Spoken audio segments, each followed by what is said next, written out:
All right, y'all, so welcome to my channel. If you're new, welcome to my congregation.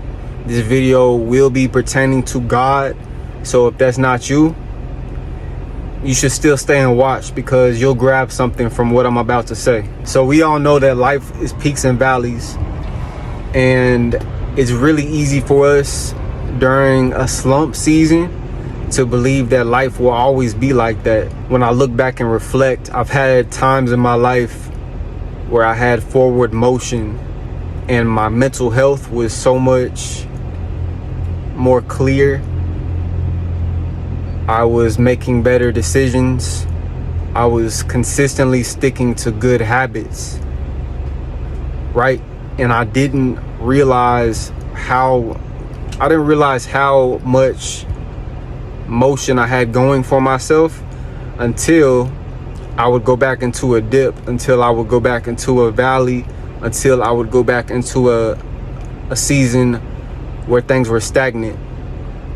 I wouldn't realize how good I was doing, right? So the times that I had forward motion going for myself, I was getting stronger, but I knew in the back of my mind that a battle was headed my way. It's almost like one of those old computer games from like the mid 2000s where you're marching along and then you have enemies coming at you in waves, right? Like wave 1, you knock them down. Wave 2, you knock them down. Wave 3 is a little bigger, you know. So when it's with life, it's like the same way.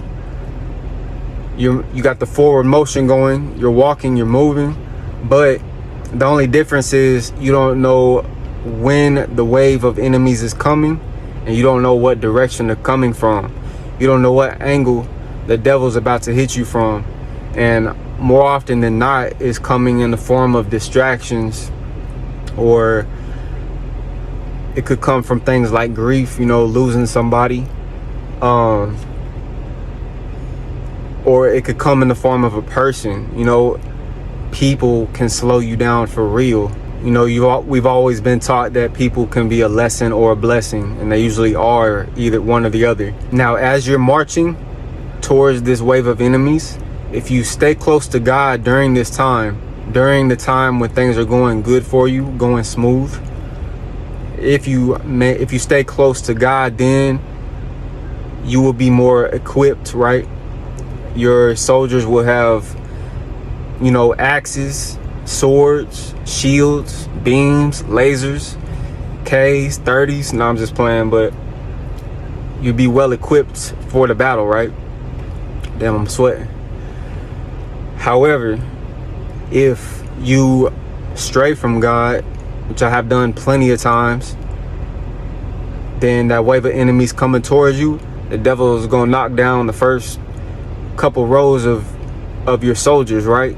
He's going to weaken your defenses, and you are going to be at a disadvantage, and you know, you might lose that battle. You know, it's like these battles come periodically, bro, and the main purpose of them is to see, are you ready for your next level? Are you ready for level 2 you? Are you ready for level 3 you? Do you know what that looks like? You know?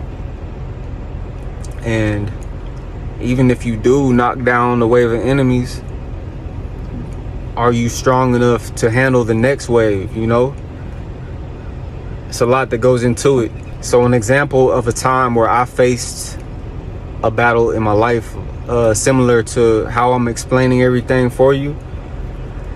So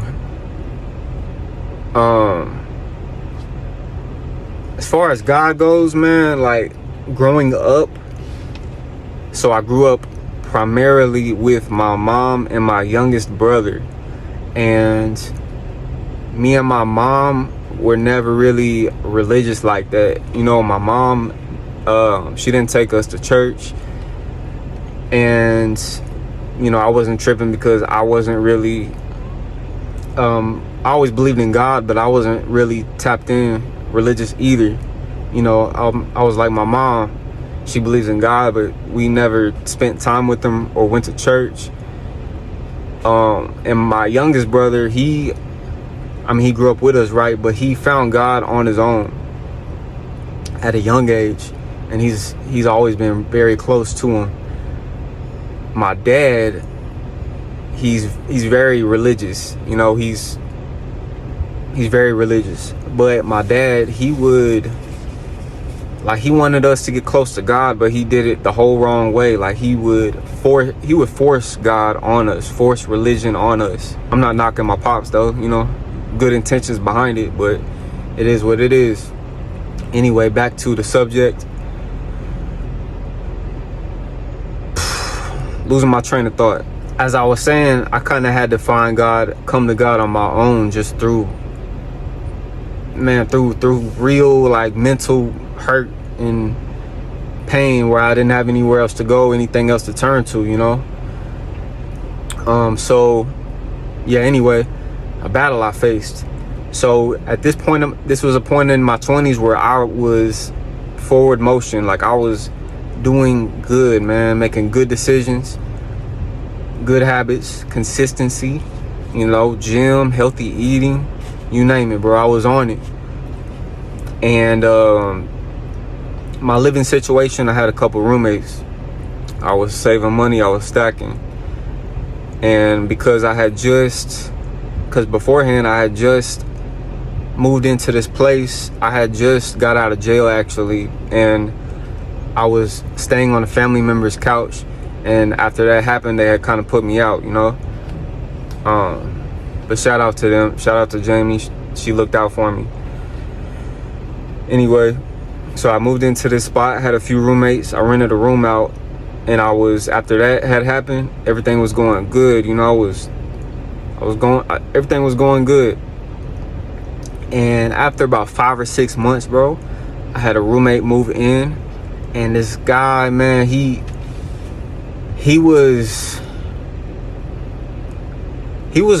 a good person on the inside. Like I could see it in him, because I look past people's flaws in the way they act, right? But he was just somebody that reminded me of somebody from my past, you know what I mean?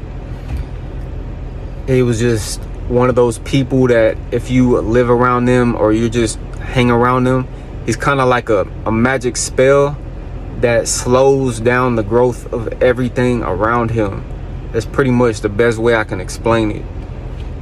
And this guy had not only that, but if you watch my other videos, you know I had a Xanax problem. But at this time, I was done with that. I had not touched it in a long time. This guy was prescribed Klonopins, which is basically like, it's Xanax, but it's not as strong, but it lasts longer, to put it simply. And he was willing to sell them too. He had brought up one day the fact that he took them, and as soon as he said that, I'm like, fuck, bro, this is going to be hard. It's going to be tough. This is going to be a challenge, bro. As soon as he told me he did that, and man, bro, I slipped a few times. Took some KPs up off of him a few times, and